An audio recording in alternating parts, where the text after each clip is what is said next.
أعوذ بالله من الشيطان الرجيم بسم الله الرحمن الرحيم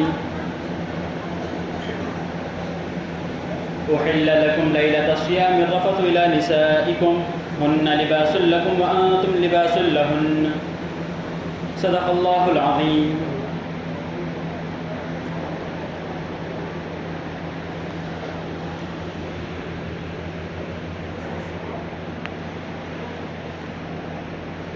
جب ہم تفسیر کی ابتدا کر رہے تھے تو وہاں پر میں نے آپ تمام کو ایک بات بتائی تھی کہ ہم لوگ کس انداز پر تفسیر کریں گے کہ ایسا نہیں ہوگا کہ ہم کوئی آیت پڑھ رہے ہیں اس کا ترجمہ کر رہے ہیں تفسیر کر رہے ہیں پھر اگلی آیت، ویسا نہیں. وہاں پر آپ کو بتایا تھا کہ ہم لوگ ایک عنوان کو لیں گے اور اس کے متعلق قرآن میں جو اللہ تبارک و تعالیٰ کے احکام آئے ان کو سمجھیں گے. تو پچھلے 2 دن سے روزوں کا ذکر چل رہا تھا اور روزوں سے متعلق آیات چل رہی تھی. ان کے درمیان میں ابھی جو میں نے آیت تلاوت کی احل لکم لیلۃ الصیام الرفث، اس کے اندر اللہ تبارک و تعالیٰ نے ایک حکم بیان فرمایا ہے اور وہ یہ ہے کہ جب صحابہ روزے رکھتے تھے تو صحابہ کے ذہنوں کے اندر یہ بات تھی کہ صبح سے شام تک بھوکا رہنا ہے، پیاسا رہنا ہے اور بیویوں سے دور رہنا ہے. تو کچھ صحابہ رات میں بھی بیویوں کے قریب آنے سے ڈرتے تھے کہ ان کو اندیشہ تھا کہ ہم رات میں بیویوں کے قریب آئیں گے تو شاید یہ بھی گناہ کا کام ہے. تو اللہ تبارک و تعالیٰ نے ان کو تسلی دی کہ نہیں، ایسی کوئی بات نہیں ہے، روزہ مغرب تک ختم ہو جاتا ہے، رات میں تم اپنی بیویوں کے قریب آ سکتے ہو. یہ تو ایک مسئلہ تھا، یہ ہو گیا. لیکن آج کا جو ہمارا عنوان ہے وہ بڑا ہی حساس ہے کہ ایک کامیاب شادی کیا ہوتی ہے. اس کی اگلی جو آیت ہے کہ ہن لباس لکم وانتم لباس لہن، کہ وہ عورتیں تمہارا لباس ہے اور تم ان عورتوں کا لباس ہو. دیکھیے دنیا کے اندر بڑی بات ہوتی ہے کہ جو میرج کاؤنسلنگ کرتے ہیں یا جو ریلیشن شپ ایڈوائس دیتے ہیں انہوں نے بڑی بڑی کتابیں لکھ دی ہے کہ ازدواجی تعلقات کیسے ہونے چاہیے، کامیاب شادی کے اوپر کیا اصول ہوتے ہیں. اب یقین کریں کہ دنیا کے تمام اصول ایک طرف اور اللہ تبارک و تعالیٰ کا صرف یہ ایک جملہ ایک طرف ہے. اور قرآن کریم کچھ اس طریقے سے ہے کہ اس کے اندر جہاں پر طویل آیتیں آتی ہیں تو اللہ تبارک و تعالیٰ کا کچھ انداز ایسا ہے کہ اللہ تبارک و تعالیٰ جو بڑے ہی اہم مضامین ہوتے ہیں، بڑے ہی فلسفیانہ مضامین، تو اللہ تبارک و تعالیٰ ان بڑے ہی اہم مضامین کو بڑے چند مختصر الفاظ کے اندر طویل آیتوں کے اندر چھوٹے سے جملے میں بیان کر دیتے ہیں. کہ جیسے یہاں پر احل لکم لیلۃ الصیام ایک بڑی طویل آیت ہے، لیکن اس کے درمیان میں ہن لباس لکم وانتم لباس لہن ایک بڑے ہی اہم مضمون کو ایک چھوٹے سے جملے میں اللہ نے بیان کر دیا ہے. تو آج کا ہمارا عنوان وہی ہے کہ ایک کامیاب شادی کیا ہوتی ہے. تو سب میں پہلے تو اس بات کو سمجھے کہ شادی کیا ہے. ایک مرد اور ایک عورت دونوں اللہ تبارک و تعالیٰ کے نام کے اوپر ایک رشتے کو قائم کرتے ہیں. ایک شادی کا عام سا مفہوم یہ ہے کہ ایک اللہ کے نام کے اوپر ایک مرد اور ایک عورت ایک رشتے کو قائم کرتے ہیں اور ایک ازدواجی رشتے میں دونوں آ جاتے ہیں. اس کے بعد وہ زندگی گزارتے ہیں. تو اس کے لیے قرآنی اصول کیا ہے. اور دیکھیے دنیا کے اندر جتنے رشتے ہیں، چاہے اولاد اور والدین کا رشتہ ہو، ماں باپ کا رشتہ ہو، ان تمام رشتوں میں سب میں اہم رشتہ میاں بیوی کا رشتہ ہے. دنیا کا سب میں پہلا رشتہ بھی وہی ہے، حضرت آدم حضرت حوا. اور دنیا کا سب میں آخری رشتہ بھی وہی ہوگا کہ جنت میں جانے کے بعد میاں بیوی ساتھ میں رہیں گے، کوئی اور رشتہ ساتھ میں نہیں رہے گا. اور اس دنیا کے اندر بھی سب میں زیادہ ساتھ گزارنے والا رشتہ بھی وہی ہے، میاں بیوی کا رشتہ. اور یقین کرے کہ سب میں زیادہ نظر انداز ہونے والا رشتہ بھی دنیا میں وہی ہے، میاں بیوی کا رشتہ ہے. کہ جس کو کوئی اہمیت نہیں دی جاتی وہ میاں بیوی کا رشتہ ہے. ہم دوسرے ہر رشتے کے بارے میں کچھ سوچ لیتے ہیں، لیکن میاں بیوی کا رشتہ ایسا ہے کہ ایسا لگتا ہے کہ بھئی شادی ہو گئی، ایک رشتے میں بن کے ہو گیا، اس کے علاوہ کوئی اور بات نہیں ہے، مجبوری ہے ابھی اس رشتے کو نبھانا. تو اس کو سمجھنا ضروری ہے. اس کو سمجھنا اس لیے ضروری ہے کہ یہ رشتہ بہت زیادہ اہم ہے. اس رشتے کے اوپر گھر بنتے ہیں، خاندان بنتے ہیں، اس کے آگے نسلیں چلتی ہے. اور اللہ نے قرآن میں کہا ہے کہ ازواجا لتسکنوا الیہا، اللہ نے جوڑے بنائے. کیوں جوڑے بنائے؟ تاکہ تم ان سے سکون حاصل کرو. لیکن اپنے گھروں کا حال دیکھ لے، کیا میاں بیوی کے رشتوں کے اندر کہیں سکون ہے؟ آج ہر گھر کے اندر سب میں زیادہ بے سکونی کی وجہ بنا ہوا ہے تو میاں بیوی کا رشتہ ہے. ایک طرف اللہ کہہ رہے ہیں کہ میاں بیوی کا رشتہ سکون کی وجہ ہے، لیکن دوسری طرف ہم معاشرے میں دیکھ رہے تھے ویسے بالکل ہمیں نظر نہیں آ رہا ہے۔ اس کی وجہ کیا ہے؟ اس کی وجہ یہ ہے کہ ہم نے حقیقی طور پہ اس کے مفہوم کو سمجھا نہیں ہے کہ رشتہ کیا ہے۔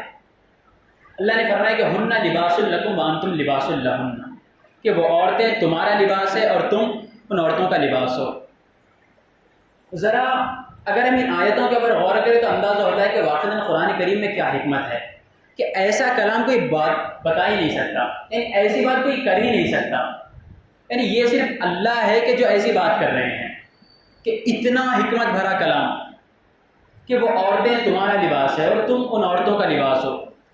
اگر کوئی صرف اس ایک جملے کو سمجھ لے تو وہ سارے میاں بیوی کے رشتے کی اہمیت کو سمجھ لے گا کہ لباس کیا ہوتا ہے۔ ہم جو لباس پہنتے ہیں، لباس ہمارے جسم کے سب میں زیادہ قریب اگر کوئی چیز ہوتی ہے تو ہمارا لباس ہوتا ہے۔ اللہ یہاں پر یہ بات بتا رہے ہیں کہ تمہارا اور تمہارے بیوی کا، ایک شوہر اور بیوی کا رشتہ بھی ایسا ہونا چاہیے جیسا لباس ہوتا ہے، یعنی لباس جسم سے جتنا قریب ہوتا ہے میاں بیوی دونوں ایک دوسرے سے اتنا زیادہ قریب ہونا چاہیے۔ یہ ہے میاں بیوی کا رشتہ، ہر اعتبار سے ان کے دل ایک دوسرے سے اتنا زیادہ قریب ہونا چاہیے، وہ ذہنی طور پہ ایک دوسرے سے اتنا زیادہ قریب ہو، ہر معاملے میں ایک دوسرے سے اتنا زیادہ قریب ہو۔ اور مفسرین نے لباس کی کئی تفسیریں کی ہیں۔ اب کچھ کو سمجھے آپ کہ انسان چاہے جتنا خوبصورت ہو، چاہے جتنا خوبصورت، دنیا کا سب میں خوبصورت انسان، لیکن اگر وہ بھی بنا لباس کے ہو تو وہ بھی بدصورت لگے گا۔ انسان کی خوبصورتی ہی اس کا لباس ہوتی ہے۔ تو ایک چاہے مرد ہو چاہے عورت ہو، ان کی خوبصورتی ان کا ایک دوسرے کا رشتہ ہے، اس رشتے کے بغیر وہ خوبصورت نہیں ہو سکتے۔ اور لباس کا کام کیا ہوتا ہے؟ لباس انسان کی ہر موسم میں حفاظت کرتا ہے، چاہے سردی ہو چاہے گرمی ہو۔ انسان لباس پہنے گا تو گرمی میں بھی گرمی سے محفوظ رہے گا، سردی کے اندر سردی سے محفوظ رہے گا۔ ایسے میاں بیوی کا رشتہ ہوتا ہے کہ وہ دونوں جب ایک دوسرے کے قریب آتے ہیں، ایک دوسرے کی زندگی میں داخل ہوتے ہیں تو وہ ایک دوسرے کی حفاظت کرتے ہیں ہر چیز سے، وہ ایک دوسرے کے سکون کا ذریعہ بنتے ہیں۔ لباس اور کیا کرتا ہے؟ لباس عیبوں سے حفاظت کرتا ہے۔ انسان کے جسم کے اوپر چاہے جتنے عیب ہو، انسان جب وہ لباس پہن لیتا ہو، مثال کے طور پہ کسی کے جسم پہ دھبے ہیں، لیکن جب وہ لباس پہن لیتا ہے تو کیا ہوتا ہے؟ اس کے دھبے چھپ جاتے ہیں، وہ اس کے عیب چھپ جاتے ہیں۔ تو میاں بیوی ایک دوسرے کے عیب کو چھپانے والے ہوتے ہیں، یعنی میاں بیوی کا کام یہ ہوتا ہے کہ وہ ایک دوسرے کے عیبوں کو چھپائے، اور ہم کیا کرتے ہیں؟ ایک دوسرے کے عیبوں کو اچھالتے ہیں۔ یہیں سے ساری خرابیاں شروع ہوتی ہیں۔ اور اگر کسی کے لباس کے اوپر کوئی دھبا لگ جائے تو وہ کیا کرتا ہے؟ وہ آگے سارے مجموعے میں آ کے اس دھبے کو صاف کرتا ہے، یا کونے میں جا کے اپنے دھبے کو صاف کرتا ہے۔ ایک کونے میں جائے گا، سب سے چھپا کر اپنے دھبے کو صاف کرے گا۔ تو میاں بیوی کے رشتے میں بھی یہی ہونا چاہیے کہ اگر کسی سے کوئی غلطی ہو جائے تو جیسے اپنے لباس کے دھبے کو ہم کونے میں لے جا کر چھپا کر اس غلطی کو چھپاتے ہیں اور صاف کرتے ہیں، تو ایک دوسرے سے اگر کوئی غلطی ہو رہی ہے تو اس غلطی کو بھی ویسے ہی دور کرنا چاہیے۔ کہ بیوی سے کوئی غلطی ہو گئی تو شوہر کا کام یہ ہے کہ اسی حکمت کے ساتھ بالکل تنہائی میں اس کو تماشا بنائے بغیر اس معاملے کو حل کرے۔ شوہر سے کوئی غلطی ہو گئی تو بیوی اس طریقے سے اس معاملے کو حل کرے۔ یعنی اللہ لباس کے ایک چھوٹے سے لفظ کے ذریعے سے ہمیں سمجھا رہے ہیں کہ کس طریقے سے معاملات ہونے چاہیے۔ غصہ سب کو آتا ہے، تو غصہ آنے کے بعد کیا ہم اپنے لباس کو پھاڑ دیتے ہیں؟ کہ غصہ آ گیا تو لباس کو پھاڑ دیا، لباس کو تار تار کر دیا، لباس کو نکال کے پھینک دیا؟ کیا ہمارا یہ معاملہ ہوتا ہے کہ ہم اپنے لباس کے اوپر غصہ اتارتے ہیں؟ نہیں، بلکہ ہم اپنے لباس کی حفاظت کرتے ہیں، اسے دھبوں سے بچاتے ہیں، ہر معاملے سے بچاتے ہیں۔ تو میاں بیوی کا رشتہ بھی ایسا ہی ہونا چاہیے کہ چاہے جتنا غصہ آ جائے، چاہے جو معاملہ ہو جائے، اپنے لباس کو تار تار نہیں کرتے، کہ ہماری زندگی کا سب میں اہم رشتہ ہے وہ۔ اب ذرا اس کو احادیث سے سمجھے، جب اتنا اہم رشتہ ہے تو حضور صلی اللہ علیہ وسلم نے ایک حدیث کے اندر فرمایا، صحیح مسلم کی روایت ہے کہ شیطان کا تخت پانی کے اوپر ہے، اور شیطان ہر روز شام میں ایک مجلس لگاتا ہے، اور جب وہ مجلس لگاتا ہے تو جتنے اس کے چیلے ہوتے ہیں، چھوٹے چھوٹے شیطان آتے ہیں اور آ کر اسے رپورٹ دیتے ہیں کہ میں نے فلاں کام کر دیا، میں نے فلاں کو فلاں گناہ میں ملوث کر دیا۔ میں نے فلاں کو کے بیچ میں جھگڑے لگا دیے، تو شیطان خوش نہیں ہوتا، لیکن ایک آتا ہے اور ایک آگے کہتا ہے کہ میں نے میاں بیوی کے درمیان میں جھگڑا لگا دیا، تو شیطان اٹھ کر آتا ہے اور اس سے گلے ملتا ہے کہ تم نے کام کیا ہے، کیونکہ میاں بیوی کے درمیان جھگڑا لگے گا، وہ خاندانوں میں جھگڑا لگے گا، بچوں کی تربیت خراب ہوگی، بچوں کی ذہنی حالت خراب ہوگی، وہاں سے پھر نسلیں خراب ہوگی۔ تو میاں بیوی کا رشتہ بہت زیادہ اہم رشتہ ہے، اس کو سمجھنے کی ضرورت ہے۔ حضور صلی اللہ علیہ وسلم نے فرمایا کہ خیرکم لنسائہ، کہ انسان کی بہترین کا معیار بتا دیا اللہ کے رسول نے۔ اللہ کے رسول نے یہ نہیں فرمایا کہ تم میں سے سب میں بہترین وہ ہے جو زیادہ نمازیں پڑھنے والا ہو، تم میں سے سب میں بہترین وہ ہے جو زیادہ زکوٰۃ دینے والا ہو، تم میں سے سب میں بہترین وہ ہے جو صدقات کرنے والا ہو، غریبوں کی مدد کرنے والا ہو، نہیں، تم میں سے سب میں بہترین وہ ہے جو اپنی عورتوں کے ساتھ سب میں زیادہ اچھا ہو۔ یہ ہے بہتری کا معیار،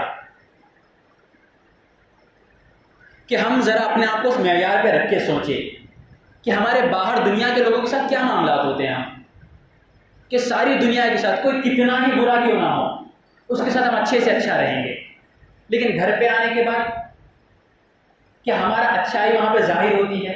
ہم کتنی چھوٹی چھوٹی باتوں پہ برے بن جاتے ہیں۔ ہمارے نبی کی تعلیمات تو کیا ہے؟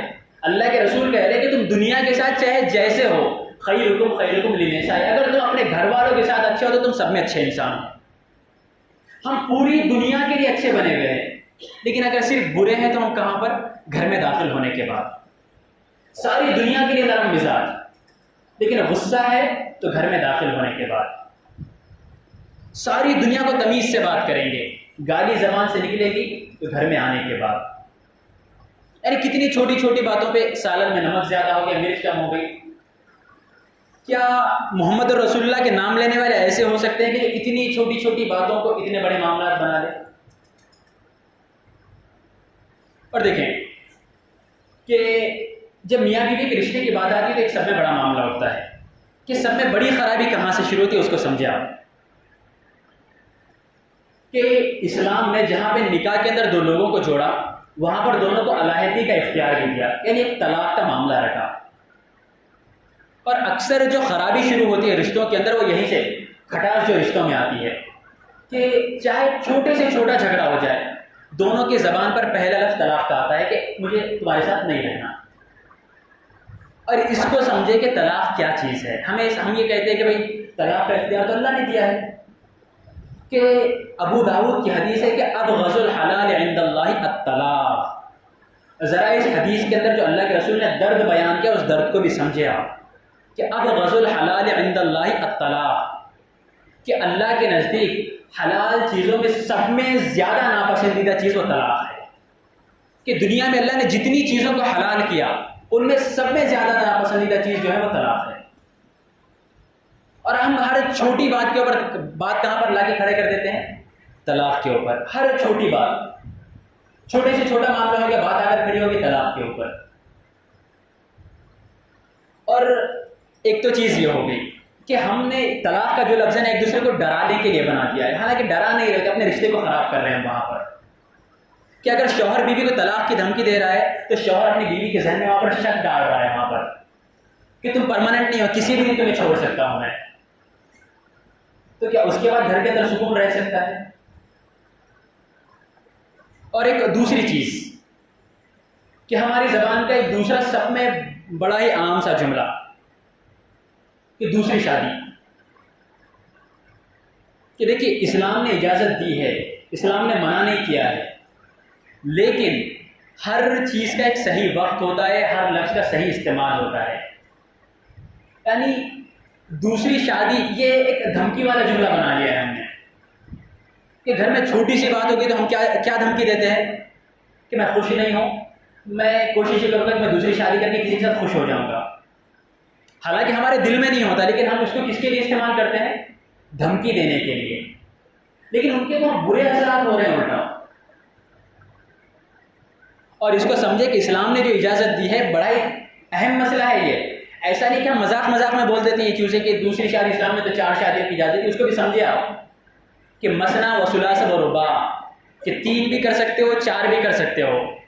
فَإِنْ خِفْتُمْ أَلَّا تَعْدِلُوا فَوَاحِدَةً، لیکن اگر تمہیں یہ اندیشہ بھی ہو کہ تم دونوں کے درمیان یا تینوں یا چاروں میں انصاف نہیں کر سکو گے فواحدۃ، تو پھر تمہیں ایک ہی کرنی ہے۔ تو اپنے ذہنوں کو صاف کرنے کی ضرورت ہے یہاں پر کہ اگر کسی کو تھوڑا بھی خوف ہو کہ میں انصاف نہیں کر سکتا تو اس کے لیے ایک ہی کا حکم ہے، 2 3 4 اس کے بس کے نہیں ہے پھر وہ۔ اور ہم کتنے چھوٹے، دیکھیں نہ ہماری نیت خراب ہوتی ہے نہ کوئی چیز نہیں ہوتی، ہم کیا کرتے ہیں گھر والوں کی اصلاح کرنے کے لیے الفاظ استعمال کرتے ہیں کہ طلاق دے دوں گا، تمہیں تو چھوڑ دوں گا، دوسری شادی کر لوں گا، لیکن ان کے الٹے اثرات ہوتے ہیں۔ تربیت کا یہ طریقہ نہیں ہوتا ہے، تربیت کا یہ بالکل غلط طریقہ ہے، اصلاح کا یہ بالکل غلط طریقہ ہے۔ یہاں پر ان چیزوں سے بچنا چاہیے۔ اور دیکھیے یہ نا بڑا ہی حساس موضوع ہے، اس موضوع پہ کہیں بات نہیں ہوتی، کوئی اس موضوع پہ بات نہیں کرتا، اور چونکہ اس موضوع پہ بات نہیں ہوتی تو صرف میاں بیوی کا 2 لوگوں کا رشتہ نہیں ہے، چونکہ بچے میاں بیوی کو دیکھ رہے ہیں، والدین کو دیکھ رہے ہیں، ان کی جو تربیت ہوگی پھر وہ اپنی زندگی میں ویسے ہی رہیں گے، پھر وہاں سے نسلیں ویسے ہی نکلے گی آگے۔ تو یہ بڑا ہی اہم معاملہ ہے۔ تو میاں بیوی کا رشتہ بہت اہم رشتہ ہوتا ہے۔ تو چلیے آج یہاں 4 سوال ہے، میں ہمیشہ کچھ سوال پوچھتا ہوں اس لیے کہ اس سے ذہن کھلتا ہے تھوڑا سا ہمارا۔ تو 4 سوال ہے، ہو سکتا ہے یہ بہت ہی اہم باتیں ہیں، تو ہو سکتا ہے کہ یہ باتیں کڑوی لگے کسی کو تکلیف بھی ہو، میں پہلے ہی معافی مانگ رہا ہوں اس کے لیے، لیکن یہ انتہائی اہم چیز ہے۔ تو 2 سوال یہاں پہ جتنے لوگ موجود ہیں ان کے لیے ہے، اور 2 سوال جو گھروں میں عورتیں ہوں گی اگر آپ پوچھ سکتے ہیں تو جا کے پوچھیں ان سے یہ سوال، کہ ہمیں چیک کرنا چاہیے کہ ہمارا اور ہماری بیوی کا جو رشتہ ہے آخر کس معیار پہ ہے وہ، کہ واقعتاً ہم اپنی زندگی میں خوش بھی ہے یا نہیں ہے۔ بھائی ایک رشتہ اللہ نے بنایا تو اس کا صحیح استعمال بھی تو ہونا چاہیے، تو اس بات کو چیک کریں کہ ہم واقعتاً صحیح جگہ پہ، ہمارا رشتہ صحیح ڈائریکشن میں جا رہا بھی یا نہیں جا رہا ہے، یا ہمیں ایک مرتبہ رک کے سوچنے کی ضرورت ہے کہ آخر کس طریقے سے ہمیں اپنے رشتے کو ٹھیک کرنا ہے۔ اور میاں بیوی کا رشتہ ہر مقام پہ آ کے ٹھیک ہو سکتا ہے، چاہے جتنی کھٹاس آ جائے اس کے اندر، اس میں دوبارہ سے مٹھاس لائی جا سکتی ہے، اور وہ لانا ضروری ہے۔ اس زندگی میں اگر خوشگوار زندگی گزارنا ہے تو اس رشتے کو ٹھیک کرنا ضروری ہے۔ اپنے بچوں کی اچھی زندگی اگر ہمیں چاہیے، ان کا مستقبل اچھا چاہیے، تو اس رشتے کو ٹھیک کرنا ضروری ہے۔ تو 2 سوال سب میں پہلے آپ سے ہیں کہ آپ کے زندگی میں سب میں بہترین دوست کون ہے، اور دوسرا سوال کہ آپ کی نظر میں دنیا میں سب میں خوبصورت کون ہے۔ ذرا اپنے ذہنوں میں اس کا جواب دے لیں کہ 3 لوگ آپ ذہن میں لا لیں اپنے، کہ آپ کی زندگی میں سب میں بہترین دوست کون ہے، اور 3 چہرے جن کو آپ دنیا میں سب میں زیادہ خوبصورت مانتے ہیں۔ سب نے سوچ لیا؟ سوچے اس کو، واقعا سوچے آپ لوگ کہ آپ کے 3 بہترین دوست کون ہیں، اور آپ کی نظر میں 3 خوبصورت چہرے کون ہیں، دنیا میں 3 خوبصورت لوگ کون ہیں، کوئی بھی ہو سکتے ہیں وہ۔